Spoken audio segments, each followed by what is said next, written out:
ಈ ಆಳವಾದ ವಿಶ್ಲೇಷಣೆಗೆ ಸ್ವಾಗತ. ಇವತ್ತು ನಾವು ತಗೊಂಡಿರೋ ವಿಷಯ ಮೇಲ್ನೋಟಕ್ಕೆ ಒಂದು ಸಾಮಾನ್ಯ ಸರ್ಕಾರಿ ಕಾಗದದ ಥರ ಕಾಣಬಹುದು. ಹೌದು, ಒಂದು ರೆಗ್ಯುಲರ್ ಸುತ್ತೋಲೆ ಅನ್ಸುತ್ತೆ. ಆದ್ರೆ ಇದು ನಮ್ಮ ಇಡೀ ರಾಜ್ಯದ ಶೈಕ್ಷಣಿಕ ಭವಿಷ್ಯನ, ಲಕ್ಷಾಂತರ ಮಕ್ಕಳ ಮುಂದಿನ ದಾರಿನ ರೂಪಿಸೋಂಥ ಒಂದು ಪ್ರಮುಖ ದಾಖಲೆ.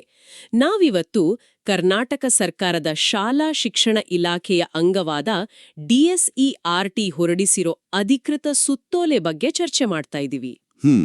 DSERT ಅಂದ್ರೆ ರಾಜ್ಯ ಶೈಕ್ಷಣಿಕ ಸಂಶೋಧನೆ ಮತ್ತು ತರಬೇತಿ ಇಲಾಖೆ. ಮಾರ್ಚ್ 5, 2026ರಂದು ಬಂದಿರೋ ಡಾಕ್ಯುಮೆಂಟ್ ಇದು. ಕರೆಕ್ಟ್.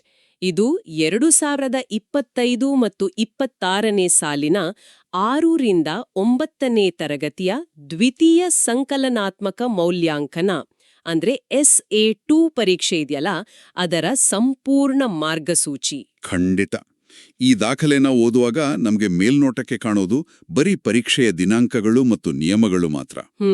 ಆದ್ರೆ ನೋಡಿ, ಇಡೀ ರಾಜ್ಯಾದ್ಯಂತ ಏಕಕಾಲದಲ್ಲಿ ಹಳ್ಳಿಗಳಲ್ಲಿರೋ ಮೂಲೆ ಶಾಲೆಗಳಲ್ಲಿ ಲಕ್ಷಾಂತರ ವಿದ್ಯಾರ್ಥಿಗಳಿಗೆ ಒಂದೇ ಬಾರಿಗೆ ಮೌಲ್ಯಾಂಕನ ನಡೆಸಬೇಕು ಅಂದ್ರೆ ಅದರ ಹಿಂದಿರೋ ಬೃಹತ್ ಆರ್ಥಿಕ ನಿರ್ವಹಣೆ ಹೇಗಿರುತ್ತೆ ಅಂತ ನಾವು ಅರ್ಥ ಮಾಡ್ಕೋಬೇಕು. ನಿಜ. ಜೊತೆಗೆ ಭದ್ರತಾ ತಂತ್ರಗಾರಿಕೆ. ಹೌದು. ಮತ್ತೆ ಶಿಕ್ಷಣ ವ್ಯವಸ್ಥೆಯ ಪಾರದರ್ಶಕತೆ. ಇವೆಲ್ಲವನ್ನೂ ಸಾಲಾಗಿ ಬಿಡಿಸಿಡೋದು ನಮ್ಮ ಇಂದಿನ ಮುಖ್ಯ ಗುರಿ. ಇದೊಂದು ಕೇವಲ ಟೈಮ್ ಟೇಬಲ್ ಅಲ್ಲ. ಖಂಡಿತ ಅಲ್ಲ. ಬದಲಾಗಿ ಇದೊಂದು ಶಿಕ್ಷಣ ವ್ಯವಸ್ಥೆಯ ಬೃಹತ್ ನೀಲನಕ್ಷೆ. ಪರೀಕ್ಷೆ ಅಂದಾಕ್ಷಣ ನಮ್ಮೆಲ್ರಿಗೂ ನೆನಪಾಗೋದು ಪ್ರಶ್ನೆ ಪತ್ರಿಕೆ, ಉತ್ತರ ಅಥವಾ ಪಾಸ್ ಫೇಲ್ ಅನ್ನೋ ಆತಂಕ ಅಲ್ವಾ? ಹೌದು, ಸಹಜವಾಗಿ. ಆದ್ರೆ ಈ ಸುತ್ತೋಲೆಯ ಮೊದಲ ಪುಟದಲ್ಲಿರೋ ಹಿನ್ನೆಲೆನ ಗಮನಿಸಿದ್ರೆ ಇದರ ಉದ್ದೇಶನೇ ಬೇರೆ ಇದೆ. ಸರ್ಕಾರಿ ಶಾಲೆಗಳಲ್ಲಿ ನಡೆಯೋ ಈ ಪರೀಕ್ಷೆಯ ಮುಖ್ಯ ಉದ್ದೇಶ ವಿದ್ಯಾರ್ಥಿಗಳನ್ನ ಫೇಲ್ ಮಾಡೋದಲ್ಲ. ಇದು ಬಹಳ ಮುಖ್ಯವಾದ ಪಾಯಿಂಟ್. ಬದಲಾಗಿ ಅವರ ಕಲಿಕಾ ನ್ಯೂನತೆ ಅಂದ್ರೆ ಲರ್ನಿಂಗ್ ಗ್ಯಾಪ್ಸ್ ಎಲ್ಲಿದೆ ಅಂತ ಹುಡುಕಿ ಸರಿಪಡಿಸೋಕೆ ಮಾಡ್ತಿರೋ ಒಂದು ಬೃಹತ್ ಡೇಟಾ ಕಲೆಕ್ಷನ್ ಪ್ರಕ್ರಿಯೆ ಇದು. 100ಕ್ಕೆ 100 ನಿಜ. ಈ ಸುತ್ತೋಲೆಯಲ್ಲಿ RTE ಕಾಯ್ದೆನ ಸ್ಪಷ್ಟವಾಗಿ ಉಲ್ಲೇಖ ಮಾಡಿದ್ದಾರೆ. ಶಿಕ್ಷಣ ಹಕ್ಕು ಕಾಯ್ದೆ. ಹೌದು. ಆ ಕಾಯ್ದೆ ಅನ್ವಯ ಪ್ರಾಥಮಿಕ ಹಂತದಲ್ಲಿ ಅಂದ್ರೆ 8ನೇ ಕ್ಲಾಸ್ವರೆಗೆ ಮಕ್ಕಳನ್ನ ಯಾವುದೇ ಕಾರಣಕ್ಕೂ ಫೇಲ್ ಮಾಡುವಂತ ಇಲ್ಲ. ಹಾಗಿದ್ದಾಗ ಈ ಪರೀಕ್ಷೆ ಯಾಕೆ ಬೇಕು ಅನ್ನೋ ಪ್ರಶ್ನೆ ಎಲ್ಲರಲ್ಲೂ ಮೂಡುತ್ತೆ. ಆ ಪ್ರಶ್ನೆಗೆ ದಾಖಲೆಯಲ್ಲೇ ಉತ್ತರ ಇದೆ ನೋಡಿ. ವಿದ್ಯಾರ್ಥಿಗಳಲ್ಲಿ ಪರೀಕ್ಷಾ ಭಯನ ಹೋಗಲಾಡಿಸೋದು ಮತ್ತೆ ಗುಣಮಟ್ಟದ ಶಿಕ್ಷಣ ಕೊಡೋಕೆ ಅವರ ಕಲಿಕೆಯಲ್ಲಿ ಎಲ್ಲಿ ಹಿನ್ನಡೆಯಾಗಿದೆ ಅಂತ ನಿಖರವಾಗಿ ಪತ್ತೆ ಹಚ್ಚೋದು. ಅಂದ್ರೆ ಇದೊಂದು ಶಿಕ್ಷೆ ಅಲ್ಲ. ಅಲ್ವೇ ಅಲ್ಲ, ಇದೊಂದು ಡಯಾಗ್ನಾಸ್ಟಿಕ್ ಟೂಲ್ ಇದ್ದ ಹಾಗೆ. ಡಯಾಗ್ನಾಸ್ಟಿಕ್ ಟೂಲ್ ಅಂದ್ರೆ ವೈದ್ಯರು ರೋಗನ ಪತ್ತೆ ಹಚ್ಚೋಕೆ ಬಳಸುವ ವಿಧಾನದಂತೆ ದಾಖಲೆಯ ಒಂದು ಸಾಲಿನಲ್ಲಿ ಸ್ಪಷ್ಟವಾಗಿ ಹೇಳಿದ್ದಾರೆ, ವಿದ್ಯಾರ್ಥಿಗಳು ಶಾಲೆ ಬಿಡುವ ಪ್ರಮಾಣ ಕಡಿಮೆ ಮಾಡುವ ಉದ್ದೇಶ ಅಂತ. ಪರೀಕ್ಷೆಯ ಭಯದಿಂದಲೇ ಎಷ್ಟೋ ಮಕ್ಕಳು ಶಾಲೆ ಬಿಡ್ತಾರೆ. ಅದನ್ನ ತಪ್ಪಿಸೋದು ವ್ಯವಸ್ಥೆಯ ಅತಿದೊಡ್ಡ ಸವಾಲಲ್ವಾ? ಖಂಡಿತ. ಹಾಗಾದ್ರೆ ಪರೀಕ್ಷೆ ನಡೆಸಿ ಸಮಸ್ಯೆಯಲ್ಲಿದೆ ಅಂತ ಪತ್ತೆ ಹಚ್ಚಿದ ಮೇಲೆ ಈ ಡೇಟಾನ ಇಟ್ಕೊಂಡು ಮುಂದೇನು ಮಾಡ್ತಾರೆ? ಬರೀ ರಿಪೋರ್ಟ್ ಕಾರ್ಡ್ ಕೊಟ್ಟು ಸುಮ್ನೇನಾಗ್ತಾರಾ? ಇಲ್ಲ, ಇಲ್ಲಿಯೇ ವ್ಯವಸ್ಥೆಯ ದೂರದೃಷ್ಟಿ ಕೆಲಸ ಮಾಡೋದು. ಈ ಮೌಲ್ಯಾಂಕನದಿಂದ ಬರೋ ದತ್ತಾಂಶನ ಬಳಸಿ ಮುಂದಿನ ಶೈಕ್ಷಣಿಕ ವರ್ಷದಲ್ಲಿ ಪರಿಹಾರಾತ್ಮಕ ಬೋಧನೆ ಮಾಡ್ತಾರೆ. Remedial teaching. ಹೌದು. ಯಾವ ಮಗುವಿಗೆ ಗಣಿತದಲ್ಲಿ ಹಿನ್ನಡೆ ಆಗಿದೆ, ಯಾವ ಮಗುವಿಗೆ ಭಾಷೆಯಲ್ಲಿ ತೊಡಕಿದೆ ಅಂತ ಪಟ್ಟಿ ಮಾಡಿ ಅವರಿಗೆ ವಿಶೇಷ ಗಮನ ಕೊಡ್ತಾರೆ. ಇದು ನಿಜಕ್ಕೂ ಉಪಯುಕ್ತ. ಮತ್ತು ಶಿಕ್ಷಕರಿಗೆ, ವಿದ್ಯಾರ್ಥಿಗಳಿಗೆ ಪರೀಕ್ಷೆಯ ಸ್ವರೂಪದ ಬಗ್ಗೆ ಮೊದಲೇ ಒಂದು ಸ್ಪಷ್ಟ ದಿಕ್ಸೂಚಿ ಕೊಡೋಕೆ ಪ್ರಶ್ನೆ ಪತ್ರಿಕೆಯ ವಿನ್ಯಾಸ ಅಂದ್ರೆ ಬ್ಲೂ ಪ್ರಿಂಟ್ ಮತ್ತು ಮಾದರಿ ಪ್ರಶ್ನೆ ಪತ್ರಿಕೆಗಳನ್ನ ಆನ್ಲೈನ್ನಲ್ಲಿ ಹಾಕಿದ್ದಾರೆ. DSERT ಮತ್ತೆ KSQASC ವೆಬ್ಸೈಟ್ಗಳಲ್ಲಿ ಅಲ್ವಾ? ಹೌದು. ಈ ವೆಬ್ಸೈಟ್ ಲಿಂಕ್ಗಳನ್ನ ಸುತ್ತೋಲೆಯಲ್ಲೇ ಕೊಟ್ಟಿರೋದು ಪಾರದರ್ಶಕತೆನ ಎತ್ತಿ ತೋರಿಸುತ್ತೆ. ಈ ಆನ್ಲೈನ್ ಲಭ್ಯತೆ ಒಳ್ಳೆ ಬೆಳವಣಿಗೆ. ಈಗ ಈ ಸುತ್ತೋಲೆಯ ಇನ್ನೊಂದು ಪುಟನ ನಾವು ಗಮನಿಸಿದ್ರೆ ಭಾಷಾ ಮಾಧ್ಯಮದ ವಿವರಗಳನ್ನ ಬಹಳ ಸೂಕ್ಷ್ಮವಾಗಿ ಕೊಟ್ಟಿದ್ದಾರೆ. ಹೌದು. 6 ಮತ್ತು 9ನೇ ತರಗತಿಗಳಿಗೆ ಕನ್ನಡ, ಆಂಗ್ಲ, ಉರ್ದು, ಮರಾಠಿ, ತೆಲುಗು, ತಮಿಳು ಹೀಗೆ ಬಹುತೇಕ ಎಲ್ಲಾ ಮಾಧ್ಯಮಗಳಲ್ಲಿ ಪ್ರಶ್ನೆ ಪತ್ರಿಕೆಗಳು ಸಿದ್ಧವಾಗಿದೆ. ಕರೆಕ್ಟ್. ಆದ್ರೆ ಇಲ್ಲಿ ನನ್ನ ಗಮನ ಸೆಳೆದ ಅತ್ಯಂತ ಪ್ರಮುಖವಾದ ಅಂಶ ಏನಂದ್ರೆ 6 ಮತ್ತು 7ನೇ ತರಗತಿಯ ಕೋರ್ ವಿಷಯಗಳಿಗೆ ಆಂಗ್ಲ ದ್ವಿಭಾಷಾ ಮಾದರಿ ಅಂದ್ರೆ ಇಂಗ್ಲಿಷ್ ಬೈಲಿಂಗ್ವಲ್ ಫಾರ್ಮ್ಯಾಟ್ ಅಳವಡಿಸಿರೋದು. ಇದು ಎಷ್ಟೊಂದು ಪ್ರಮುಖವಾದ ಹೆಜ್ಜೆ ಅಂದ್ರೆ ಗ್ರಾಮೀಣ ಭಾಗದ ವಿದ್ಯಾರ್ಥಿಗಳಿಗೆ ಇದೊಂದು ವರದಾನ. ಅಂದ್ರೆ ಗಣಿತ ಮತ್ತು ವಿಜ್ಞಾನದಂತಹ ವಿಷಯಗಳು ಏಕಕಾಲದಲ್ಲಿ ಇಂಗ್ಲಿಷ್ ಮತ್ತು ಕನ್ನಡ ಎರಡರಲ್ಲೂ ಇರುತ್ತೆ. ಹೌದು. ದ್ವಿಭಾಷಾ ಮಾದರಿ ವಿದ್ಯಾರ್ಥಿಗಳಿಗೆ ಪ್ರಶ್ನೆಗಳನ್ನ ಸರಿಯಾಗಿ ಅರ್ಥ ಮಾಡ್ಕೊಳ್ಳಕ್ಕೆ ಬಹಳ ಸಹಾಯ ಮಾಡುತ್ತೆ. ಇದರ ಪ್ರಾಯೋಗಿಕ ಲಾಭ ಹೇಗಿರುತ್ತೆ ಅಂತ ಒಂದು ಉದಾಹರಣೆ ಕೊಡ್ತೀರಾ? ಖಂಡಿತ. ಒಂದು ಉದಾಹರಣೆ ತಗೊಳ್ಳಿ. ಇಂಗ್ಲಿಷ್ ಮಾಧ್ಯಮದಲ್ಲಿ ಓದ್ತಿರೋ ಹಳ್ಳಿಯ ವಿದ್ಯಾರ್ಥಿಗೆ ವಿಜ್ಞಾನದ ಯಾವುದಾದ್ರೂ ಒಂದು ನಿರ್ದಿಷ್ಟ ತಾಂತ್ರಿಕ ಪದ ಪರೀಕ್ಷೆ ಟೈಮಲ್ಲಿ ಅರ್ಥ ಆಗ್ಲಿಲ್ಲ ಅಂದ್ಕೊಳ್ಳಿ. ಆಗ ತಕ್ಷಣವೇ ಪಕ್ಕದಲ್ಲಿರೋ ಅದೇ ಪ್ರಶ್ನೆಯ ಕನ್ನಡ ಅನುವಾದನ ಓದ್ಕೋಬೋದು. ಓ, ಇದು ಭಾಷೆಯ ತೊಡಕಿನಿಂದ ಅವರು ಹಿಂದೇಟು ಹಾಕೋದನ್ನ ತಪ್ಪಿಸುತ್ತೆ ಅಲ್ವಾ? ಎಕ್ಸಾಕ್ಟ್ಲಿ. ಅಂದ್ರೆ ಮಗುವಿನ ಭಾಷಾ ಜ್ಞಾನವನ್ನಲ್ಲ, ಆ ವಿಷಯದ ನೈಜ ಜ್ಞಾನನ ಮೌಲ್ಯಮಾಪನ ಮಾಡಕ್ಕೆ ಇದು ದಾರಿ ಮಾಡಿಕೊಡುತ್ತೆ. ಭಾಷೆ ಒಂದು ತಡಗೋಡೆ ಆಗ್ಬಾರ್ದು ಅನ್ನೋದಿದ್ರ ಸ್ಪಷ್ಟ ಆಶಯ. ಹೌದು. ಇದರ ಜೊತೆಗೆ 8 ಮತ್ತು 9ನೇ ತರಗತಿಯ ಪ್ರಥಮ, ದ್ವಿತೀಯ ಮತ್ತು ತೃತೀಯ ಭಾಷೆಗಳಿಗೆ LBA ಅಂದ್ರೆ ಲರ್ನಿಂಗ್ ಬೇಸ್ಡ್ ಅಸೆಸ್ಮೆಂಟ್ ಆಧಾರಿತ ಪ್ರಶ್ನೆ ಪತ್ರಿಕೆಗಳನ್ನ ಸಿದ್ಧಪಡಿಸಲಾಗಿದೆ ಅನ್ನೋ ಸಾಲು ಕೂಡ ಇಲ್ಲಿದೆ. ಕೇವಲ ಪುಸ್ತಕದಲ್ಲಿರೋದನ್ನ ಬಾಯ್ಪಾಠ ಮಾಡಿ ಬರೆಯೋ ಬದಲು ಮಗುವಿನ ಗ್ರಹಿಕೆನ ಪರೀಕ್ಷೆ ಮಾಡೋದು ಇದ್ರ ಉದ್ದೇಶ. ಈಗಿನ ಕಾಲಘಟ್ಟದಲ್ಲಿ ಕಂಠಪಾಠದ ಆಧಾರದ ಮೇಲೆ ಅಂಕಗಳನ್ನ ಕೊಡೋದ್ರಲ್ಲಿ ಅರ್ಥ ಇಲ್ವಾ? ಖಂಡಿತ ಇಲ್ಲ. LBA ಮಾದರಿ ವಿದ್ಯಾರ್ಥಿಯ ಆಲೋಚನಾ ಸಾಮರ್ಥ್ಯ, ವಿಶ್ಲೇಷಣೆ ಮತ್ತೆ ಪ್ರಾಯೋಗಿಕ ಜ್ಞಾನನ ಹೊರಗೆ ಹಚ್ಚುತ್ತೆ. ಇದು ಹೊಸ ರಾಷ್ಟ್ರೀಯ ಶಿಕ್ಷಣ ನೀತಿಯ ಆಶಯಗಳಿಗೂ ಪೂರಕವಾಗಿದೆ. ದ್ವಿಭಾಷಾ ಮಾದರಿ ಮತ್ತು ಕಲಿಕಾ ಆಧಾರಿತ ಮೌಲ್ಯಮಾಪನ ಇವೆಲ್ಲ ಕೇಳೋಕೆ ತುಂಬಾ ಚೆನ್ನಾಗಿದೆ.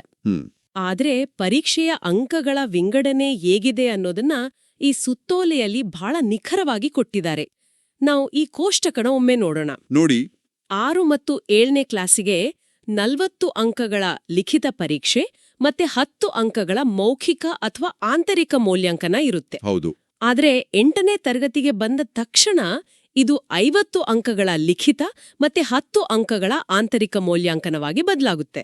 ಈ ಬದಲಾವಣೆಯ ಹಿಂದಿನ ತರ್ಕನ ನಾವು ಗಮನಿಸಬೇಕು. ಅಂದ್ರೆ 9ನೇ ತರಗತಿಯ ಹಂತಕ್ಕೆ ಬಂದಾಗ ಈ ಅಂಕಗಳ ವಿಂಗಡಣೆ ಮತ್ತಷ್ಟು ವಿಸ್ತಾರ ಆಗುತ್ತೆ ನೋಡಿ. 9ನೇ ಕ್ಲಾಸಿನ ಪ್ರಥಮ ಭಾಷೆಗೆ 100 ಅಂಕಗಳ ಲಿಖಿತ ಪರೀಕ್ಷೆ ಮತ್ತೆ 25 ಅಂಕಗಳ ಆಂತರಿಕ ಮೌಲ್ಯಾಂಕನ ನಿಗದಿ ಮಾಡಿದ್ದಾರೆ. ಹೌದು, ದಾಖಲೆಯಲ್ಲಿದೆ.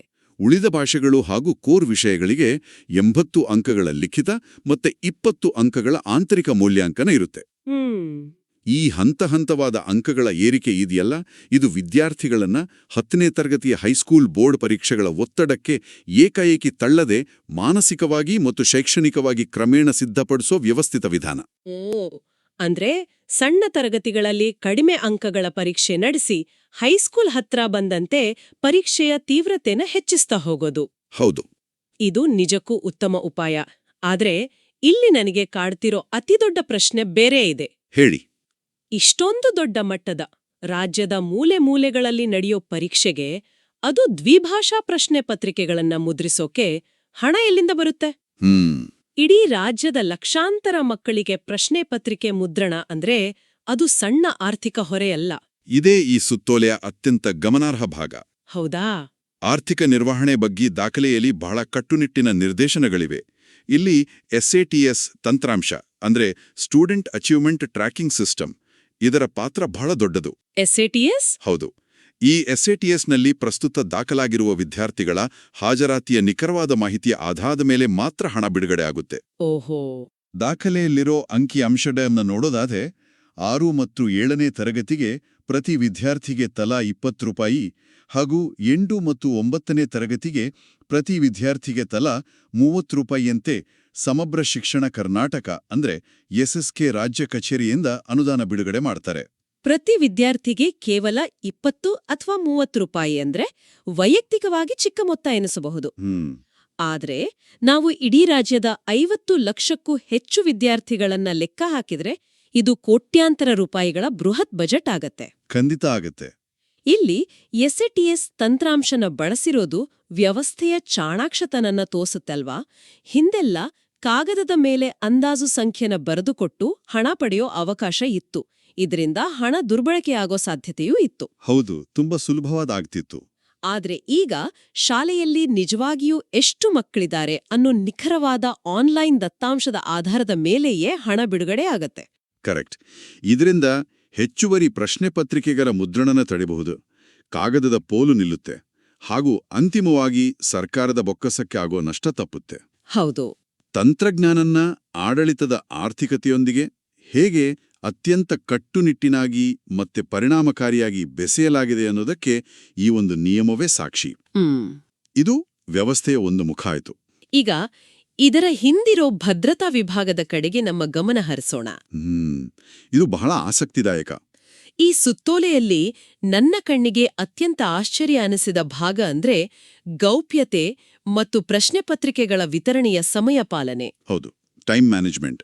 ರಾಜ್ಯ ಮಟ್ಟದಲ್ಲಿ ಸಿದ್ಧಪಡಿಸಿದ ಈ ಪ್ರಶ್ನೆ ಪತ್ರಿಕೆಗಳು ಯಾವುದೇ ಸೋರಿಕೆ ಆಗದಂತೆ ಹಳ್ಳಿಯ ಶಾಲೆಗಳಿಗೆ ಹೇಗ್ ತಲುಪುತ್ತೆ? ಭೌತಿಕವಾಗಿ ವಾಹನಗಳಲ್ಲಿ ಬಂಡಲ್ಗಟ್ಲೆ ಕಾಗದಗಳನ್ನ ಕಳಿಸೋ ಹಳೆ ಪದ್ಧತಿ ಇಲ್ಲಿ ಕಾಣ್ತಿಲ್ವಲ್ಲ? ಇಲ್ಲ, ಆ ಹಳೆ ಪದ್ಧತಿನ ಈಗ ಕೈ ಬಿಟ್ಟಿದ್ದಾರೆ. ಅದೊಂದು ಸಂಪೂರ್ಣ ಡಿಜಿಟಲ್ ಕಾರ್ಯಾಚರಣೆಯಾಗಿ ಬದಲಾಗಿದೆ. ಆನ್ಲೈನ್ ಮೂಲಕನಾ? ಹೌದು, ಆನ್ಲೈನ್ ಮೂಲಕ ಕೇವಲ ಸರ್ಕಾರಿ ಪ್ರೌಢಶಾಲಾ ಮುಖ್ಯ ಶಿಕ್ಷಕರ ಲಾಗಿನ್ಗೆ ಮಾತ್ರ KSQSC ಮುಖಾಂತರ ಪ್ರಶ್ನೆ ಪತ್ರಿಕೆಗಳನ್ನ ಗೌಪ್ಯವಾಗಿ ಕಳಿಸ್ತಾರೆ. ಓ, ಪ್ರೌಢಶಾಲಾ ಮುಖ್ಯ ಶಿಕ್ಷಕರಿಗೆ ಮಾತ್ರ? ಹೌದು. ಇಲ್ಲಿ ಸಮಯದ ನಿರ್ವಹಣೆ ಎಷ್ಟೊಂದು ಕಟ್ಟುನಿಟ್ಟಾಗಿದೆ ಅಂದ್ರೆ ಸುತ್ತೋಲೆಯಲ್ಲೇ ಒಂದು ನಿರ್ದಿಷ್ಟ ಕೋಷ್ಟಕ, ಒಂದು ಟೇಬಲ್ನೇ ಕೊಟ್ಟಿದ್ದಾರೆ. ಹೌದು, ನಾನ್ ನೋಡ್ತಾ ಇದ್ದೆ ಆ ಕೋಷ್ಟಕನ. ಆ ಕೋಷ್ಟಕನ ನಾವು ಸೂಕ್ಷ್ಮವಾಗಿ ಅವಲೋಕಿಸಿದ್ರೆ ಇದರ ಹಿಂದಿನ ಭದ್ರತಾ ತಂತ್ರ ಮತ್ತೆ ಒತ್ತಡ ಎರಡೂ ಅರ್ಥ ಆಗುತ್ತೆ. ಆ ಟೈಮ್ ಟೇಬಲ್ನ ಒಮ್ಮೆ ವಿಶ್ಲೇಷಣೆ ಮಾಡೋಣ. ಬೆಳಗ್ಗೆ 9 ಗಂಟೆಯಿಂದ 9ವರೆಗೆ ಕೇವಲ 30 ನಿಮಿಷಗಳ ಕಾಲಾವಕಾಶದಲ್ಲಿ ಸರ್ಕಾರಿ ಪ್ರೌಢಶಾಲಾ ಮುಖ್ಯ ಶಿಕ್ಷಕರು ಲಾಗಿನ್ ಆಗಿ ಪ್ರಶ್ನೆ ಪತ್ರಿಕೆನ ಡೌನ್ಲೋಡ್ ಮಾಡ್ಕೋಬೇಕು. ಹೌದು, ಕೇವಲ ಅರ್ಧ ಗಂಟೆಯ ಅವಕಾಶ. ಆಮೇಲೆ ಬೆಳಗ್ಗೆ 9ವರೆಯಿಂದ 10 ಗಂಟೆವರೆಗೆ ತಮ್ಮ ಶಾಲೆಗೆ ಜೋಡಣೆಯಾದ ಪ್ರಾಥಮಿಕ ಶಾಲೆಗಳ ವಿದ್ಯಾರ್ಥಿಗಳ ಸಂಖ್ಯೆಗೆ ಅನುಗುಣವಾಗಿ ಪ್ರತಿಯನ್ನ ಮುದ್ರಿಸಿ ಆ ಪ್ರಾಥಮಿಕ ಶಾಲಾ ಮುಖ್ಯ ಶಿಕ್ಷಕರಿಗೆ ಹಸ್ತಾಂತರಿಸಬೇಕು. ಆ ಪ್ರಕ್ರಿಯೆ ಅಲ್ಲಿಗೆ ಮುಗಿಯೋದಿಲ್ಲ. ಮತ್ತೆ ಬೆಳಗ್ಗೆ 10 ಗಂಟೆಯಿಂದ 11 ಗಂಟೆಯ ಒಳಗೆ ಆ ಪ್ರಾಥಮಿಕ ಶಾಲಾ ಮುಖ್ಯ ಶಿಕ್ಷಕರು ಆ ಪ್ರತಿಯನ್ನ ತಗೊಂಡು ತಮ್ಮ ಶಾಲೆಗೆ ವಾಪಸ್ ಹೋಗಿ ತಮ್ಮ ವಿದ್ಯಾರ್ಥಿಗಳ ಸಂಖ್ಯೆಗೆ ತಕ್ಕಂತೆ ಶಾಲಾ ಮಟ್ಟದಲ್ಲೇ ಮುದ್ರಣ ಮಾಡ್ಕೋಬೇಕು. ದೇವ್ರೆ, ಅಂದ್ರೆ ನೀವ್ ಯೋಚ್ಸಿ, ಪ್ರಶ್ನೆ ಪತ್ರಿಕೆ ಇಂಟರ್ನೆಟ್ ಮೂಲಕ ಡೌನ್ಲೋಡ್ ಆದಾಗ್ನಿಂದ ಹಿಡಿದು ಪ್ರಿಂಟ್ ಆಗಿ ಮಕ್ಕಳ ಕೈಗೆ ಸಿಗುವವರೆಗಿನ ಇಡೀ ಪ್ರಕ್ರಿಯೆಗೆ ಕೇವಲ 2 ಗಂಟೆಗಳ ಕಾಲಾವಕಾಶ. ನಿಜ, ಕೇವಲ 2 hours. ಇದು ಕೇಳಾಕ್ ಸುಲಭ, ಆದ್ರೆ ಗ್ರಾಮೀಣ ಭಾಗದಲ್ಲಿ ಇದೊಂದು ದೊಡ್ಡ ಲಾಜಿಸ್ಟಿಕಲ್ ಸವಾಲಲ್ವಾ? ಹೌದು, ಖಂಡಿತ. ಒಂದು ವೇಳೆ ಬೆಳಗ್ಗೆ 9:05ಕ್ಕೆ ಶಾಲೆಯ ಇಂಟರ್ನೆಟ್ ಕೈಕೊಟ್ರೆ ಅಥವಾ ಕರೆಂಟ್ ಹೋದ್ರೆ ಮುಖ್ಯ ಶಿಕ್ಷಕರು ತಕ್ಷಣ ಪೆನ್ ಡ್ರೈವ್ ತಗೊಂಡು ಹತ್ತಿರದ ಸೈಬರ್ ಸೆಂಟರ್ಗೆ ಓಡ್ಬೇಕಾಗತ್ತೆ. ಹೌದು. ಇಷ್ಟೊಂದು ಕಟ್ಟುನಿಟ್ಟಾದ, ಉಸುರುಗಟ್ಟಿಸುವಂತಹ ಸಮಯದ ಮಿತಿಯನ್ನ ಯಾಕೆ ವಿಧಿಸಿದ್ದಾರೆ? ಸ್ವಲ್ಪ ಹೆಚ್ಚು ಸಮಯ ಕೊಡ್ಬೋದಿತ್ತಲ್ವಾ? ನಿಮ್ ಪ್ರಶ್ನೆ ಸಮಂಜಸವಾಗಿದೆ. ಮುಖ್ಯ ಶಿಕ್ಷಕರ ಮೇಲಿನ ಒತ್ತಡ ಅಪಾರ ಅನ್ನೋದನ್ನ ನಾನು ಒಪ್ಕೊಳ್ತೀನಿ. ಆದ್ರೆ ಈ ಕಟ್ಟುನಿಟ್ಟಾದ ಸಮಯ ಪಾಲನೆಯೇ ಸೋರಿಕೆನ ತಡೆಯೋ ಪ್ರಮುಖ ಅಸ್ತ್ರ. ಹೌದಾ? ಹೇಗೆ ನೋಡಿ, ಹಿಂದಿನ ದಿನವೇ ಪ್ರಶ್ನೆ ಪತ್ರಿಕೆಗಳನ್ನ ಕಳಿಸಿದ್ರೆ ರಾತ್ರೋರಾತ್ರಿ ಅದು ವಾಟ್ಸಾಪ್ ಮೂಲಕ ಸೋರಿಕೆ ಆಗೋ ಅಪಾಯ ಇರುತ್ತೆ. ಅದು ನಿಜ. ಪರೀಕ್ಷೆ ಶುರುವಾಗೋ ಕೇವಲ 2 ಗಂಟೆ ಮುಂಚೆ ಪೇಪರ್ ಕೈಗೆ ಸಿಕ್ಕರೆ ಯಾರಿಗೂ ಅದನ್ನ ತಗೊಂಡು ಹೋಗಿ ಬೇರೆ ಕಡೆ ಫೋಟೋಕಾಪಿ ಮಾಡೋ ಅಥವಾ ವಾಟ್ಸಾಪ್ ಅಲ್ಲಿ ಹಂಚೋ ಅವಕಾಶನೇ ಸಿಗೋದಿಲ್ಲ. ಕರೆಕ್ಟ್. ಇದಕ್ಕಿಂತಲೂ ಮುಖ್ಯವಾಗಿ ಈ ಸುತ್ತೋಲೆಯಲ್ಲಿ ಹೇಳಿರೋ ಇನ್ನೊಂದು ಭದ್ರತಾ ಎಚ್ಚರಿಕೆನ ನಾವು ಗಮನಿಸಬೇಕು. ಅದು ಆ ವಾಟರ್ ಮಾರ್ಕ್ ವ್ಯವಸ್ಥೆ. ಹೌದು, ಆ ವಾಟರ್ ಮಾರ್ಕ್ ಎಚ್ಚರಿಕೆ ಬಹಳ ಕಠಿಣವಾಗಿದೆ. ಹೌದು. ಪ್ರತಿ ಪ್ರಶ್ನೆ ಪತ್ರಿಕೆಯ ಮೇಲೂ ಡೌನ್ಲೋಡ್ ಮಾಡುವಾಗಲೇ ಆಯಾ ಶಾಲೆಯ ಸಂಕೇತ ಅಂದ್ರೆ ಸ್ಕೂಲ್ ಕೋಡ್ ಮುದ್ರಣಗೊಳ್ಳುತ್ತೆ. ಇದರ ಸ್ಪಷ್ಟ ಅರ್ಥ ಏನು ಗೊತ್ತೇ? ಒಂದು ವೇಳೆ ವಾಟ್ಸ್ಆಪ್ ಅಥವಾ ಟೆಲಿಗ್ರಾಂನಲ್ಲಿ ಯಾವುದಾದ್ರೂ ಪ್ರಶ್ನೆ ಪತ್ರಿಕೆಯ ಫೋಟೋ ಹರಿದಾಡಿದ್ರೆ ಆ ಪತ್ರಿಕೆಯ ಮೇಲಿರೋ ಶಾಲೆಯ ಕೋಡ್ ನೋಡಿ ಅದು ನಿಖರವಾಗಿ ಯಾವ ಜಿಲ್ಲೆಯ, ಯಾವ ತಾಲೂಕಿನ, ಯಾವ ಶಾಲೆಯಿಂದ ಸೋರಿಕೆಯಾಗಿದೆ ಅಂತ 5 ನಿಮಿಷದಲ್ಲಿ ಇಲಾಖೆ ಪತ್ತೆ ಹಚ್ಚಬಹುದು. ನಿಖರವಾಗಿ. ಇದರಿಂದ ಯಾರು ತಪ್ಪು ಮಾಡಿದ್ದಾರೆ ಅನ್ನೋದು ಸ್ಪಷ್ಟವಾಗಿ ಗೊತ್ತಾಗುತ್ತೆ. ಯಾವುದೇ ಲೋಪದೋಷಗಳು ಕಂಡುಬಂದಲ್ಲಿ ಆಯಾ ಶಾಲೆಯ ಮುಖ್ಯ ಶಿಕ್ಷಕರು ಹಾಗೂ ಶಿಕ್ಷಕರನ್ನ ನೇರ ಹೊಣೆಗಾರರನ್ನಾಗಿ ಮಾಡಿ ಶಿಸ್ತು ಕ್ರಮ ಕೈಗೊಳ್ಳಲಾಗುವುದು ಅಂತ ದಾಖಲೆ ಸ್ಪಷ್ಟವಾಗಿ ಎಚ್ಚರಿಸಿದೆ. ನೇರ ಹೊಣೆಗಾರಿಕೆ. ಹೌದು. ಇದು ತಂತ್ರಜ್ಞಾನದ ಬಳಸಿ ಹೊಣೆಗಾರಿಕೆನ ನಿಗದಿ ಮಾಡೋ ಅತ್ಯುನ್ನತ ಮಟ್ಟ. ತಪ್ಪು ಮಾಡೋಕೆ ಯಾರೂ ಧೈರ್ಯ ಮಾಡದಂತೆ ನೋಡ್ಕೊಳ್ಳೋ ವ್ಯವಸ್ಥೆ ಇದು. ಇಷ್ಟೆಲ್ಲ ಕಟ್ಟುನಿಟ್ಟಿನ ನಿಯಮಗಳಿರ್ಬೇಕಾದ್ರೆ ಈ ಇಡೀ ಪ್ರಕ್ರಿಯೆ ಸುಗಮವಾಗಿ ನಡೆಯೋಕೆ ಜವಾಬ್ದಾರಿಗಳನ್ನ ಹೇಗೆ ಹಂಚಿದ್ದಾರೆ ಅನ್ನೋದನ್ನ ನೋಡೋದು ಮುಖ್ಯ. ಖಂಡಿತ. ಮೇಲಧಿಕಾರಿಗಳಿಂದ ಹಿಡಿದು ತರಗತಿಯ ಶಿಕ್ಷಕರವರೆಗೂ ಒಂದು ಸ್ಪಷ್ಟವಾದ ಚೈನ್ ಆಫ್ ಕಮಾಂಡ್ ಅನ್ನ ಈ ಸುತ್ತೋಲೆ ನಿರ್ಮಿಸಿದೆ. ದಾಖಲೆಯ ಕೊನೆಯ ಪುಟಗಳಲ್ಲಿ ಇದನ್ನ ವಿವರವಾಗಿ ಕೊಟ್ಟಿದ್ದಾರೆ. ಹೌದು. ಮೊದಲಿಗೆ ಜಿಲ್ಲಾ ಮಟ್ಟದಲ್ಲಿ ನೋಡೋಣ. ಜಿಲ್ಲಾ ಉಪನಿರ್ದೇಶಕರು ಅಂದ್ರೆ ಡಿಡಿಪಿಐ ಅವರ ಪಾತ್ರ ಏನು? ಡಿಡಿಪಿಐ ಅವರು ತಮ್ಮ ಜಿಲ್ಲೆಯ ಎಲ್ಲಾ ಶಾಲೆಗಳಲ್ಲಿ ಏಕಕಾಲದಲ್ಲಿ ಪರೀಕ್ಷೆ ನಡೆಯುವಂತೆ ನೋಡಿಕೊಳ್ಳೋ ಮೇಲುಸ್ತುವಾರಿ ವಹಿಸ್ತಾರೆ. ಅವರು ಕೇವಲ ಪರೀಕ್ಷೆ ನಡೆಯೋದನ್ನ ಮಾತ್ರವಲ್ಲ, ಪರೀಕ್ಷೆಯ ನಂತರ ಮೌಲ್ಯಮಾಪನ ನಡೆದ ತಕ್ಷಣ ಆ ಅಂಕಗಳನ್ನ ಶಾಲಾ ಮಟ್ಟದಲ್ಲಿ SATS ತಂತ್ರಾಂಶದಲ್ಲಿ ನಮೂದಿಸೋಕೆ ಅಗತ್ಯ ಮಾರ್ಗದರ್ಶನ ಮತ್ತೆ ನಿಗಾ ವಹಿಸೋದು ಅವರ ಜವಾಬ್ದಾರಿ. ಅದೇ ರೀತಿ ಬ್ಲಾಕ್ ಮಟ್ಟದಲ್ಲಿ ಅಂದ್ರೆ ತಾಲೂಕು ಮಟ್ಟದಲ್ಲಿ BEO ಮತ್ತು BRCಗಳು ಶಾಲೆಗಳ ದತ್ತಾಂಶ ದಾಖಲಿಸೋ ಪ್ರಕ್ರಿಯೆನ ಖಚಿತಪಡಿಸ್ಕೋಬೇಕು. ತಾಲೂಕು ಮಟ್ಟದಿಂದ ಕೆಳಗೆ ಬಂದ್ರೆ ಕ್ಲಸ್ಟರ್ ಹಂತದಲ್ಲಿ CRPಗಳ ಜವಾಬ್ದಾರಿಯೂ ಇದೆ ಅಲ್ವಾ? ಹೌದು. ತಮ್ಮ ವ್ಯಾಪ್ತಿಯ 15-20 ಶಾಲೆಗಳಲ್ಲಿ ಪರೀಕ್ಷೆ ಸುಗಮವಾಗಿ ನಡೀತಿದ್ಯಾ, ಮುಖ್ಯ ಶಿಕ್ಷಕರು ಸರಿಯಾದ ಸಮಯಕ್ಕೆ ಪ್ರಶ್ನೆ ಪತ್ರಿಕೆಗಳನ್ನ ತರ್ತಿದ್ದಾರಾ, ಗೌಪ್ಯತೆ ಕಾಪಾಡ್ತಿದ್ದಾರಾ ಅನ್ನೋದನ್ನ ಅವರು ಭೌತಿಕವಾಗಿ ಭೇಟಿ ನೀಡಿ ನೋಡ್ಕೋಬೇಕು. ಇದು ವ್ಯವಸ್ಥೆಯ ತಳಮಟ್ಟದ ನಿಗಾ. ಮತ್ತು ಶಾಲೆಯ ಮಟ್ಟದಲ್ಲಿ ಮುಖ್ಯ ಶಿಕ್ಷಕರ ಅಂದ್ರೆ HM ಅವರ ಪಾತ್ರ ಬಹಳ ಸೂಕ್ಷ್ಮವಾದದ್ದು. ಹೌದು, ಅವರ ಮೇಲೆಯೇ ಹೆಚ್ಚು ಜವಾಬ್ದಾರಿ ಇರೋದು. ಅವರು ಪ್ರಶ್ನೆ ಪತ್ರಿಕೆಗಳ ಗೌಪ್ಯತನ ಕಾಪಾಡೋದು, ಮುದ್ರಣ ಮಾಡೋದು ಒಂದು ಕಡೆ ಆದ್ರೆ ಪರೀಕ್ಷೆಯ ನಂತರದ ಜವಾಬ್ದಾರಿ ಮತ್ತೊಂದು ಕಡೆ. ಅಂದ್ರೆ ಪರೀಕ್ಷೆ ಮುಗಿದ ನಂತರ ಪೋಷಕರ ಸಭೆನ ಕರೆದು ವಿದ್ಯಾರ್ಥಿಗಳ ಶೈಕ್ಷಣಿಕ ಪ್ರಗತಿನ ಸಮುದಾಯದ ಜೊತೆ ಹಂಚಿಕೋಬೇಕು. ಇದು ಶಿಕ್ಷಣ ವ್ಯವಸ್ಥೆಯಲ್ಲಿ ಪೋಷಕರನ್ನ ಒಳಗೊಳ್ಳೋ ಒಂದು ಪ್ರಮುಖ ಪ್ರಕ್ರಿಯೆ. ಓ, ಕೇವಲ ಶಾಲೆಗೆ ಸೀಮಿತ ಅಲ್ಲ. ಅಲ್ಲ, ಶಿಕ್ಷಣ ಕೇವಲ ಶಾಲೆಯ 4 ಗೋಡೆಗಳಿಗೆ ಅಥವಾ ಶಿಕ್ಷಕರಿಗೆ ಮಾತ್ರ ಸೀಮಿತ ಆಗ್ಬಾರ್ದು. ಪೋಷಕರಿಗೂ ತಮ್ಮ ಮಗುವಿನ ಕಲಿಕಾ ಮಟ್ಟದ ವಾಸ್ತವಿಕ ಅರಿವು ಇರಬೇಕು ಅನ್ನೋದೇ ಇದರ ಆಶಯ. ಈ ಸಂಪೂರ್ಣ ಪ್ರಕ್ರಿಯೆಯಲ್ಲಿ ಅತ್ಯಂತ ಪ್ರಮುಖ ಪಾತ್ರ ವಹಿಸೋರು ಮತ್ತೆ ಅತಿ ಹೆಚ್ಚು ಶ್ರಮ ಪಡೋರು ಯಾರು ಅಂದ್ರೆ ಅದು ನಮ್ಮ ಶಿಕ್ಷಕರು. 100ಕ್ಕೆ 100 ಸತ್ಯ. ಶಿಕ್ಷಕರ ಜವಾಬ್ದಾರಿಗಳ ಪಟ್ಟಿನ ನೋಡಿದ್ರೆ ಅವರು ಕೇವಲ ಪರೀಕ್ಷೆ ನಡೆಸಿ ಸುಮ್ಮನೆ ಆಗುವಂತಿಲ್ಲ. ಇಲ್ಲವೇ ಇಲ್ಲ. ಪರೀಕ್ಷೆ ನಡೆಸೋದು, ಉತ್ತರ ಪತ್ರಿಕೆನ ವಸ್ತುನಿಷ್ಠವಾಗಿ ಮೌಲ್ಯಮಾಪನ ಮಾಡೋದು, ನಂತರ ವಿಳಂಬಕ್ಕೆ ಅವಕಾಶ ನೀಡದಂತೆ ಆ ಅಂಕಗಳನ್ನ SATS ಅಲ್ಲಿ ನಮೂದಿಸಿ ಗ್ರೇಡ್ಗಳನ್ನ ಅಪ್ಡೇಟ್ ಮಾಡೋದು, ಇವೆಲ್ಲವೂ ಅವರ ದೈನಂದಿನ ಜವಾಬ್ದಾರಿಯ ಭಾಗ ಆಗುತ್ತೆ. ಹೌದು. ಮೌಲ್ಯಮಾಪನ ಮುಗಿದ ತಕ್ಷಣ ಶಿಕ್ಷಕರ ಕೆಲಸ ಮುಗಿಯೋದಿಲ್ಲ. ಅಸಲಿಗೆ ಅಲ್ಲಿಂದಲೇ ಅವರ ಅತಿ ದೊಡ್ಡ ಕೆಲಸ ಶುರುವಾಗೋದು. ಹೌದಾ? ಶಿಕ್ಷಕರು ಈ ಫಲಿತಾಂಶನ ಕೇವಲ ಅಂಕಗಳಾಗಿ ನೋಡದೆ ವಿಷಯವಾರು ಮತ್ತು ತರಗತಿವಾರು ವಿಶ್ಲೇಷಣೆ ಮಾಡಬೇಕು. ಯಾವ ಕಾನ್ಸೆಪ್ಟ್ ಮಕ್ಕಳಿಗೆ ಅರ್ಥ ಆಗಿಲ್ಲ ಅನ್ನೋದನ್ನ ಪತ್ತೆ ಹಚ್ಚಬೇಕು. ಈ ವಿಶ್ಲೇಷಣೆಯ ಆಧಾರದ ಮೇಲೆ ಮುಂದಿನ ಅಂದ್ರೆ 2026-27ನೇ ಸಾಲಿನ ಶೈಕ್ಷಣಿಕ ವರ್ಷದ ಪ್ರಾರಂಭದಲ್ಲಿ ಪ್ರತಿ ವಿದ್ಯಾರ್ಥಿಯ ಕಲಿಕಾ ಅಂತರನ ಗುರುತಿಸಿ ಸೇತುಬಂಧ ಕಾರ್ಯಕ್ರಮ ರೂಪಿಸಬೇಕು ಅಂತ ಸುತ್ತೋಲೆ ಕಟ್ಟುನಿಟ್ಟಾಗಿ ಹೇಳ್ತೆ. ಓ, ಸೇತುಬಂಧ. ಈ ಸೇತುಬಂಧ ಅನ್ನೋ ಪ್ರಕ್ರಿಯೆ ಶಿಕ್ಷಣ ವ್ಯವಸ್ಥೆಯ ಒಂದು ಅದ್ಭುತ ಕಲ್ಪನೆ. ಖಂಡಿತ. ಹಿಂದಿನ ವರ್ಷದ ಕಲಿಕೆಯಲ್ಲಿ ಮಗುವಿಗೆ ಎಲ್ಲಿ ಹಿನ್ನಡೆಯಾಗಿದೆಯೋ ಅದನ್ನ ತುಂಬಿ ಮುಂದಿನ ವರ್ಷದ ಹೊಸ ಪಠ್ಯಕ್ಕೆ ಅವರನ್ನ ಸಿದ್ಧಪಡಿಸೋ ಜ್ಞಾನದ ಸೇತುವೆ ಇದು. ಹೌದು.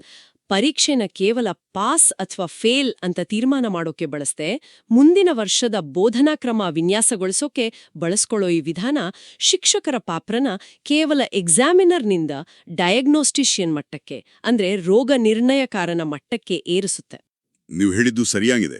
ಮತ್ತು ಈ ಸಂಪೂರ್ಣ ಪ್ರಕ್ರಿಯೆಯು ಯಾವುದೇ ಲೋಪವಿಲ್ಲದೆ ನಡೆಯೋಕೆ ಜಿಲ್ಲಾ ಹಂತದಲ್ಲಿ ವಿಶೇಷ ನೋಡಲ್ ಅಧಿಕಾರಿಗಳನ್ನ ನೇಮಿಸುವಂತೆಯೂ ಸುತ್ತೋಲೆಯಲ್ಲಿ ನಿರ್ದೇಶನ ಇದೆ. ಅಂದ್ರೆ DDPI, BEO, CRP, ಮುಖ್ಯ ಶಿಕ್ಷಕರು ಮತ್ತೆ ಸಹಶಿಕ್ಷಕರು ಪ್ರತಿಯೊಬ್ಬರಿಗೂ ಅವರದೇ ಆದ ನಿರ್ದಿಷ್ಟ ಅಳೆಯಬಹುದಾದ ಜವಾಬ್ದಾರಿಗಳನ್ನು ಕೊಟ್ಟಿದ್ದಾರೆ. ಯಾರು ಯಾವಾಗ ಏನ್ ಮಾಡಬೇಕು ಅನ್ನೋದಕ್ಕೆ ಯಾವುದೇ ಗೊಂದಲ ಇಲ್ಲದಂತೆ ಅತ್ಯಂತ ಸ್ಪಷ್ಟವಾದ ಆರ್ಗನೈಸೇಷನಲ್ ವರ್ಕ್ಫ್ಲೋನ ಈ ಸುತ್ತೋಲೆ ಪ್ರತಿಬಿಂಬಿಸುತ್ತೆ.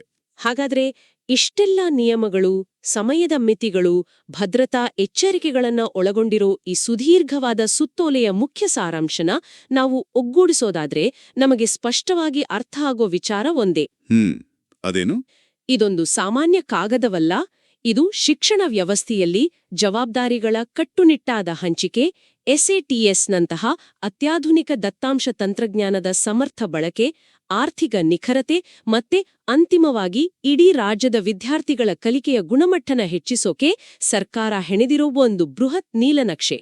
ನಿಸ್ಸಂದೇಹವಾಗಿ.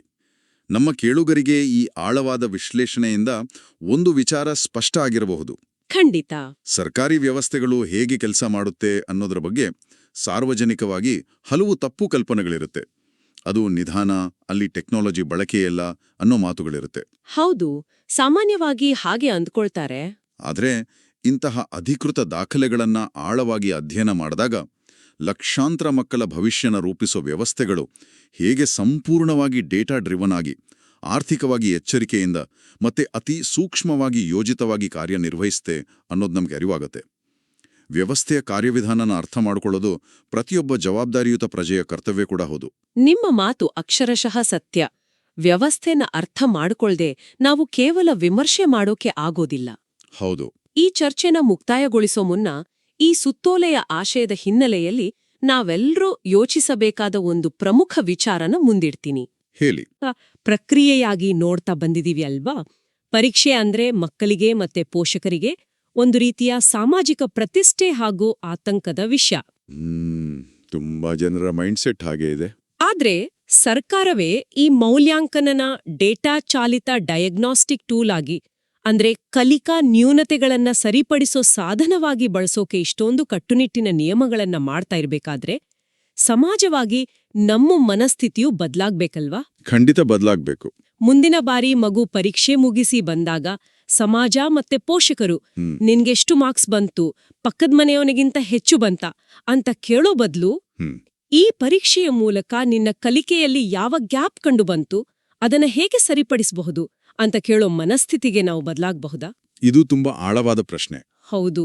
ಈ ಇಡೀ ವ್ಯವಸ್ಥೆ ಇಷ್ಟೆಲ್ಲ ಶ್ರಮ ಪಡ್ತಿರೋದೇ ಆ ಒಂದು ಬದಲಾವಣೆಗಾಗಿ. ವ್ಯವಸ್ಥೆ ಬದಲಾಗ್ತಿದೆ, ನಮ್ಮ ದೃಷ್ಟಿಕೋನ ಬದಲಾಗುತ್ತಾ? ಈ ಸುಂದರವಾದ ಹಾಗೂ ಅತ್ಯಗತ್ಯವಾದ ಸಾಧ್ಯತೆಯ ಬಗ್ಗೆ ಸ್ವಲ್ಪ ಯೋಚಿಸಿ. ಖಂಡಿತ ಎಲ್ಲನೂ ಯೋಚನೆ ಮಾಡಲೇಬೇಕಾದ ವಿಷಯ ಇದು. ಇಲ್ಲಿಗೆ ಇಂದಿನ ಈ ಆಳವಾದ ವಿಶ್ಲೇಷಣೆನ ಮುಕ್ತಾಯ ಮಾಡ್ತಾ ಇದ್ದೀವಿ. ಮಗದೊಂದು ಕುತೂಹಲಕಾರಿ ವಿಷಯದೊಂದಿಗೆ ಮತ್ತೆ ಭೇಟಿಯಾಗೋಣ.